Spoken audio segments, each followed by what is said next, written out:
So I'm going to take you through over the next 10 minutes or so a little bit more of the detail of what's inside the Code of Ethical Practice in Leadership, because so far all we know is that it's about reviewing, assessing and informing ethical conduct for leaders. We know that it's got its basis in the 7 dimensions that are identified through the Nolan principles, but let's dig a little bit further, because if that's all it is, well, it's useful, but it's probably not powerful. And let's take a little look. And the team who've been involved in producing the NEU's code split the dimensions associated with ethical leadership in the way that you can now see on the screen. I'm going to talk through them because I'm conscious some of you will not necessarily be able to see the full detail on the screen. We've got a dimension associated with learning. Clearly that's absolutely specific to our school and college context, but it's more than that actually, because ethical conduct is conduct that is rooted in learning from mistakes, seeking to understand things more deeply, taking into account the opinions of others.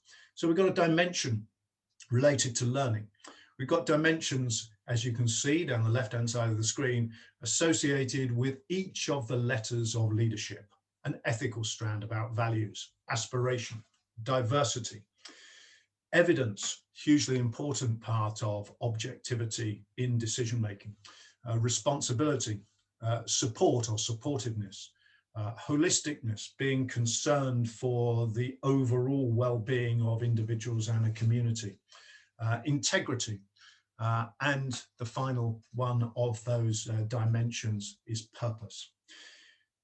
We've only got a limited amount of time, but what I've chosen to do in the next section is to highlight 3 of these particular strands. And the idea is that I share with you now what's in the document, give you a few insights into how it can be used, and then we'll move forward from there. So the one that I've chosen, first of all, to put up on the screen for you, and this is typical of the pages inside the document, is the strand that's related to learning. And you can see that no longer are we just making judgments, and no longer are we just kind of trying to match our conduct against particular aspirational words. What we've got inside this code is a series of sections that allow us to evaluate, okay, maybe subjective, but still we can evaluate the extent to which each of these strands applies in the areas where we're working. So on the left-hand side, we've got examples of poor practice, relatively speaking. And on the right, we've got examples of good practice. These lists are not complete, but the suggestion is we might want to just ask ourselves how true these statements are in relation to our workplace, our leadership, the teams we're working with. So a very, very simple one, fairly easy to identify, would be an institution or an organization where there is not much CPD to support individual learning for staff. On the right-hand side, a very strong dimension would be around ensuring that learning is the heart of practice for all staff.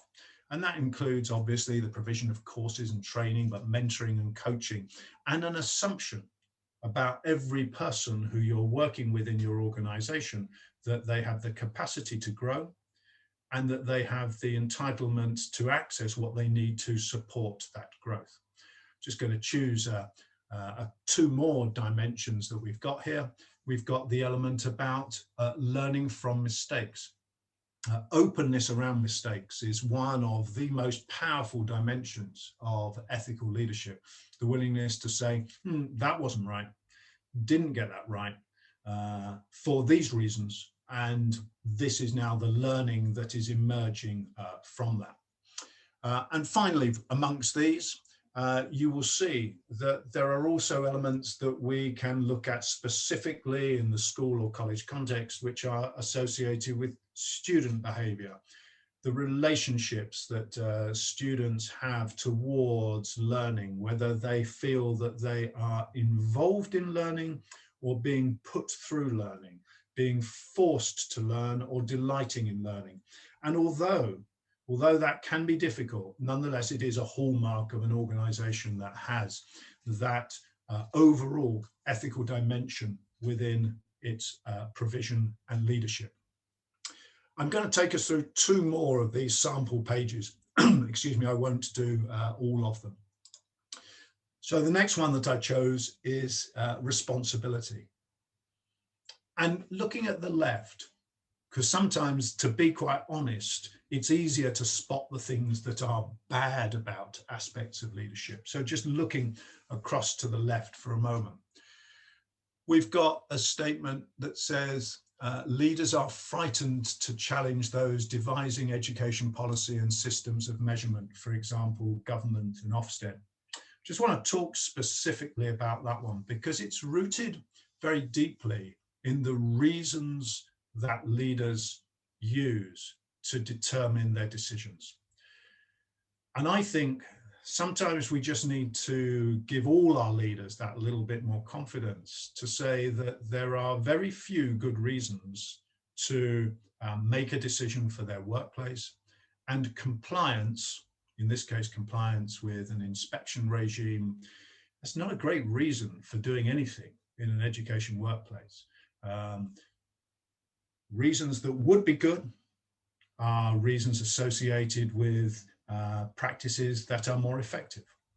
We're going to do this because actually it will be better in terms of outcomes, and I don't just mean exam results. Second reason, we're going to do something because it's more efficient, because actually it means we can achieve those worthwhile outcomes at the same time as just alleviating a little bit of workload. So we can do things for reasons around effectiveness, reasons around efficiency, reasons around morality, and I'll broaden that to the whole world of empathetic pastoral care, because actually there's a good reason to do this is because actually we're manifesting those values that we want to see ripple through our organizations. And one that's often missed, and I think hugely important, we might choose to make our decision based on the fact that something is fun. That actually it just gives enjoyment, and wholesome enjoyment is hugely important in the lives of our schools and colleges. So I've just picked up one small dimension, but you can see on the screens, and you can see if you download and view the guide, that there is also a whole list of other elements that are worth reflecting on in regard to responsibility. Just going to go to a third strand. As I said, I'm not going to go through all of them. They're there for you to look at later, to use later, I hope. And then we've got an element to do with purpose.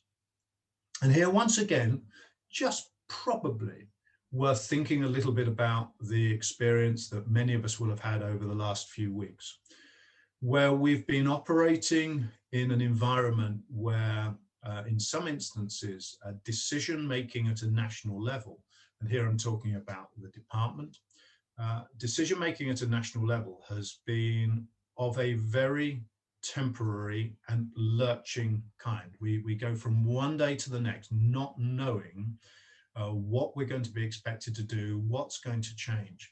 And we all know the experience of working in that kind of context. And if you look at the list that we've got on the screen at the moment, demands on staff feel arbitrary and unclear and do not further the learning of students. Clearly that relates to an educational workplace context, but do not further the learning or development of our institutions would be an equivalent statement.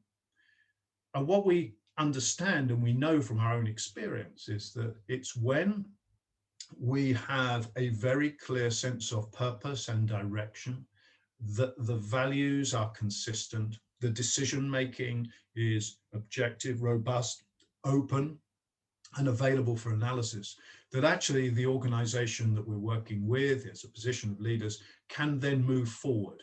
And it moves forward very clearly in the way that the bottom right-hand statement says, where the climate and culture set by leaders creates a positive working environment. There are a whole series of different dimensions within the code that we've produced. Its purpose is to help leaders reflect on their own conduct. But also the document exists to help all of us to review how we are working in our schools and colleges.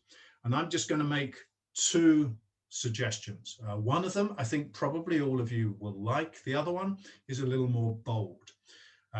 Using this document, it would make a huge amount of sense for us, no matter what role we're in, to bring the document forward for consideration within, for example, senior leadership or senior leadership and governor type meetings, to self-review how we think we are progressing against these dimensions, to be willing and bold to accept that we might not be getting all those dimensions quite the way we would want them to be. What I've done in my own school with my own senior leadership team is to go through a process of that kind. And when we had finished that self-review process, we actually produced a series of small postcards with statements on them of the things that we were less good at. We were just open and honest about it. And we would put those postcards out round the table at the beginning of senior leadership meetings. So that you didn't know which postcard you were going to get, but if the postcard you picked up was a dimension around openness, for example, then it was your job in that senior leadership meeting just to make sure that that aspect of our decision making fulfilled that particular dimension. That's the piece that I think probably most of us would be comfortable with. I'm going to go one step further because we did do this in my own school a couple of years ago, not with this document, but with a very similar document, was that we then did a similar review with the whole staff. We asked the whole staff to look at the dimensions and to ask them to review us as a senior leadership team to the extent to which we were relatively good or bad at doing these things. And we did it with a scoring system that made sure that this was not the opportunity for the staff members to be overtly critical, but what they did was they evaluated which we were relatively strong at and those that we were relatively less good at. Fascinating insight, because their views didn't quite tie up with the views that we'd had when we'd done self-review. And that allowed us to think really carefully about which new aspects of our leadership we needed to place additional emphasis on. I'm going to come out of the screen sharing. There we go. I'm going to say thank you very much for traveling with me through that explanation. Encourage you all to think very carefully about how you might use that document in practice, in your workplaces, how you might share it with others, remembering that it's a tool that we can use, of course, to evaluate and make judgments about others, but most profoundly and most importantly, it's a tool that we can use to help improve our own work as leaders, but in particular our own work as leaders who are members and committed to the work of the National Education